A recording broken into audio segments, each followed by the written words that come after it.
इस वीडियो में हम मानसिंह के मुगल सेवा में जो द्वितीय चरण था उसके बारे में अध्ययन करेंगे।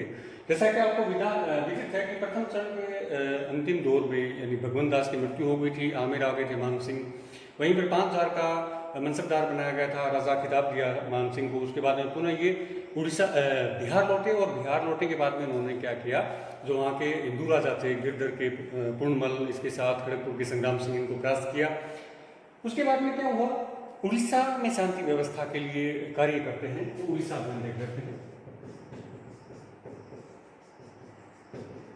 उड़ीसा अभियान प्रथम ये 1590 ईस्वी।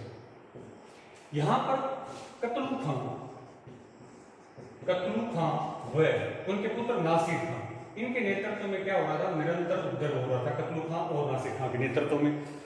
मानसिंह ने इनके ऊपर सैन्य प्रहार करके पहले कतलू खां को परास्त किया, उसके बाद में नासिर खां को परास्त किया। नासिर खां ने अधीनता स्वीकार कर ली, बहुमूल्य उपहार दिए अकबर के लिए, अकबर की अधीनता स्वीकार की। उसके साथ साथ पुरी का जंगलात वाला इलाका वो मुगलों की अधीनता में आ गया। तो इस प्रकार से ये माना गया कि प्रथम अभियान सफल रहा है, लेकिन वास्तव में सफल नहीं रहा था। उसके बाद में क्या किया, जो खुर्दा यानी ये खुर्दा नामक जगह है, यहाँ के साथ जो शासक थे रामचंद्र, इनके विरुद्ध अभियान किया। किसने? मानसिंह ने।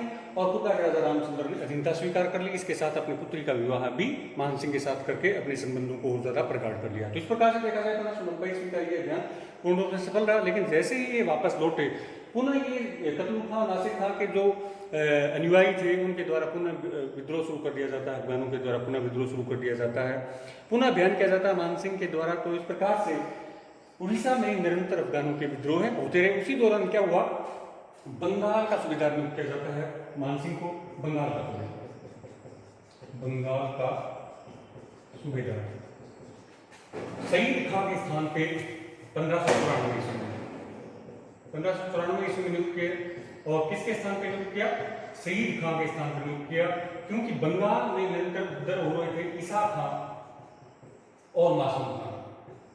मासूम खां और ईसा खां निरंतर उपद्रव मचा रहे थे। उन उपद्रवों से बड़े परेशान थे मुगल सम्राट अकबर। इनके दमन करने के लिए सईद खान के स्थान पर मानसिंह को सूबेदार नियुक्त किया। मानसिंह ने आखिर में क्या किया, एक तो टांडा की जगह राजधानी चेंज की। पहले राजधानी टांडा थी, उसके स्थान पर नई राजधानी बनाई। कहाँ? अकबरपुर नाम दिया था किसका? राजमहल का। यानी राजमहल का जो इलाका है उसका नाम मानसिंह ने अकबर को दिया और इसको राजधानी बनाया। उसके बाद में इन विद्रोहियों के विरुद्ध अभियान करके इनको एक बार खदेड़ दिया। और उसके बाद में जो कुछ बिहार का इलाका है, वहाँ पर कुछ बिहार के राज्य में जो हिंदू राज्य था, वहाँ पर आंतरिक झगड़ा हो गया और झगड़े का फायदा उठा करके मानसिंह ने उनको भी मुगल अधीनता स्वीकार करने के लिए बाध्य किया। उसके बाद में उनके आसपास के जो और इलाके थे वो भी मुगल अधीनता में आ गए। ऐसा लग रहा था कि मानसिंह ने बंगाल में शांति स्थापित कर दी है, परंतु ऐसा नहीं हुआ, क्योंकि जैसे ही इनका स्वास्थ्य खराब हुआ, उपद्रवियों ने पुनः उपद्रव फैलाना शुरू कर दिया। और उस अभियानों में, उनके विरुद्ध अभियानों में उनके जो पुत्र थे दुर्जन सिंह और हिम्मत सिंह, वो काम आ गए, यानी वो शहीद हो गए, मारे गए। अब उसके बाद में मानसिंह का स्वास्थ्य खराब होने की वजह से उन्होंने अकबर को ये प्रार्थना की कि मुझे आमिर आने की आज्ञा दी जाए। तब मानसिंह को ये छूट मिल गई। तब 1598-99 ईस्वी में आमिर आ जाते हैं और पीछे से अपने पुत्र मानसिंह का जो पुत्र था जगत सिंह, इसको अपनी जगह बंगाल में छोड़ के आ जाते हैं, जगत सिंह को। परंतु जगत सिंह भी वहां पर उपद्रवियों के हाथों 1599 ईस्वी में मारे जाते हैं और इस वजह से मानसिंह को बड़ा कष्ट होता है और वो टूट जाते हैं। उसके बाद में बंगाल में पुनः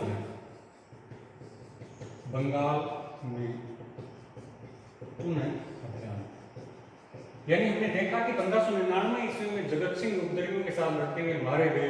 इसके साथ साथ इलाहाबाद वाले इलाके में सलीम ने विद्रोह कर दिया था, इससे अकबर बड़े रुष्ट थे। इसके साथ साथ असीरगढ़ में मुगल सेना किले को घेरे हुई थी।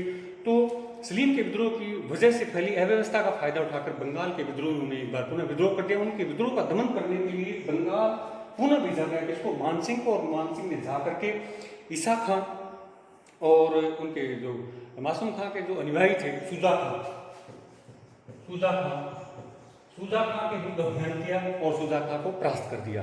सुजा खां ने जो मुगल सेवक यानी मुगल जो प्रशासक था रज्जाक बख्शी था, ये उसको बंदी बना रखा है, सेना नायक था, सेनापति, इसको बंदी बना रखा, इसको मुक्त करवाया सुजा की अधीनता से, सुजा को परास्त किया। और उसके बाद में आगे बढ़ करके उन्होंने ढाका पर भी आक्रमण किया।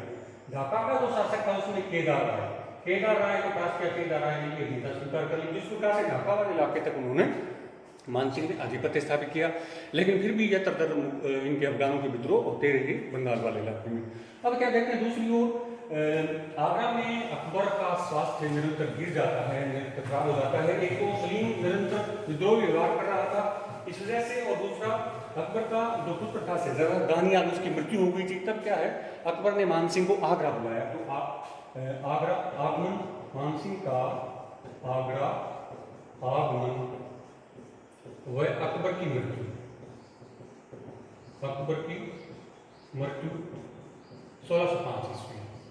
सलीम के निरंतर उपद्रवी व्यवहार की वजह से और दानियाल के आकस्मिक देहांत की वजह से अकबर भीतर से टूट गए थे और वे निरंतर बीमार रहने लगे थे। तब उन्होंने मानसिंह को बंगाल से आगरा बुलाया और आगरा बुला करके उसको, मानसिंह को खुसरो खां जो कि सलीम का लड़का था उसका संरक्षक नियुक्त कर दिया। तब मानसिंह ने भी खुसरो खां को सलीम की बजाय उत्तराधिकारी बनाए जाने की इच्छा व्यक्त की थी और इसी वजह से मानसिंह के बाद में सलीम के साथ संबंध भी बिगड़ गए थे। और उसके बाद में अक्टूबर 1605 ईस्वी में मानसिंह का यानी अकबर का देहांत हो जाता है। अकबर ने अपनी मृत्यु से पूर्व मानसिंह को 7000 का मनसबदार बनाया था। ये भी बहुत बड़ा पद था जो सिर्फ और सिर्फ राज परिवार के लोगों को ही मिलता था। तो इस प्रकार से साबित होता है कि मानसिंह अकबर का कितना विश्वस्त था, ये बात इससे साबित होती है। अगले वीडियो में हम देखते हैं इसके तर्क चरण के बारे में।